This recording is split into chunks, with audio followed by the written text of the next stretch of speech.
క్రీస్తునందున్న ప్రియులకు ప్రేమతో వందనాలు తెలియజేయుచున్నాం. ఈరోజు దేవుడు మనకు చేస్తున్న వాగ్దానం ఏమిటనగా కీర్తనల గ్రంథము 84వ కీర్తన 11వ చరణం. దేవుడైన యెహోవా సూర్యుడును కేడెమునై ఉన్నాడు. యెహోవా కృపయు ఘనతయు అనుగ్రహించును. యథార్థముగా ప్రవర్తించు వారికి ఆయన ఏ మేలునూ చేయక మానడు. ఆమేన్. నా ప్రియమైన సహోదరి సహోదరులారా, మనం ఆరాధించే దేవుడు సర్వాధికారి, సర్వశక్తి సంపన్నుడైన వాడు. దేవునికి మహిమ కలుగుగాక.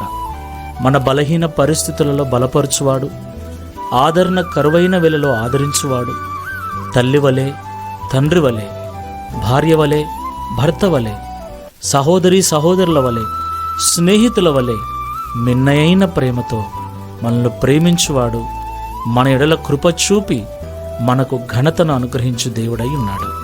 దేవునికి మహిమ కలుగుగాక. అలాంటి కృపను దేవుని ద్వారా మనం పొందుకోవాలి అంటే, దేవుని ద్వారా మనము ఘనతను పొందుకోవాలి అంటే యథార్థమైన జీవితాన్ని మనం జీవించాలి.